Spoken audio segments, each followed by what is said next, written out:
আমি দিব্যা আজ চলে এসেছি তোমাদের সাথে একটা চিকেনের রেসিপি শেয়ার করতে। তো পুরো ভিডিওটা দেখতে থাকো। প্রথমে আমি চিকেনগুলোকে ধুয়ে রেখে দিয়েছিলাম। তারপর একটা কড়াইয়ের মধ্যে সাদা তেল নিয়ে নিয়েছি।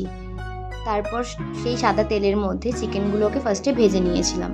ভাজার পর এই যে এখানে মশলাগুলো রেডি করেছিলাম, এর মধ্যে দুখানা শুকনো লঙ্কা, জিরে, আদা, রসুন, গোলমরিচ বেটে রেখেছিলাম। আর এই গরম মশলার মধ্যে দুখানা এলাচ আর লবঙ্গ বেটে নিয়েছিলাম।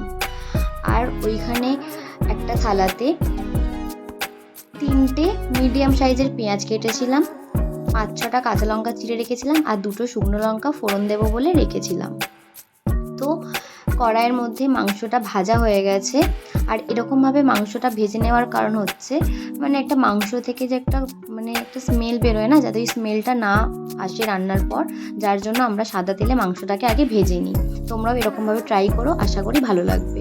তারপর কড়াইতে সর্ষের তেল নিয়ে নিয়েছিলাম, ওর মধ্যে দুখানা শুকনো লঙ্কা ফোড়ন দিয়ে দিয়েছি। তারপরে কেটে রাখা পেঁয়াজগুলো দিয়ে দিয়েছিলাম।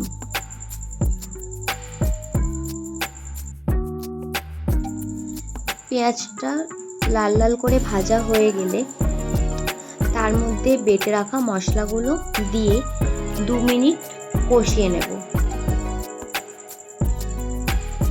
এখানে লাল লাল করে পেঁয়াজটা ভাজা হয়ে গেছে। এবার এর মধ্যে বেটে রাখা মশলা অ্যাড করে দেব।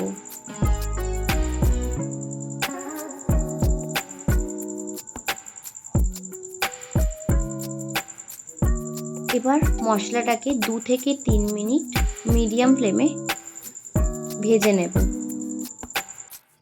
এখানে মশলাটা ভাজা হয়ে গেছে। এবার এর মধ্যে আগে থেকে ভেজে রাখা চিকেনটা দিয়ে দেব, দিয়ে কিছুক্ষণ নাড়িয়ে নেব।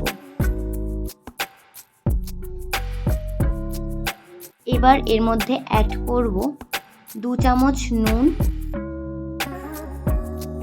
আর 1 চামচ হলুদ গুঁড়ো।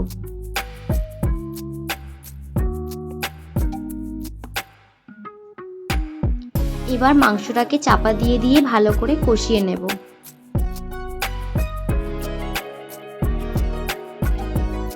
এখানে কিছুক্ষণ মাংসটা নাড়াচাড়া করার পর আগে থেকে কেটে রাখা কাঁচা লঙ্কাটা দিয়ে দেব। কাঁচা লঙ্কাটা দেওয়ার পর আরও ভালো করে মাংসটা চাপা দিয়ে দিয়ে কষিয়ে নিতে হবে।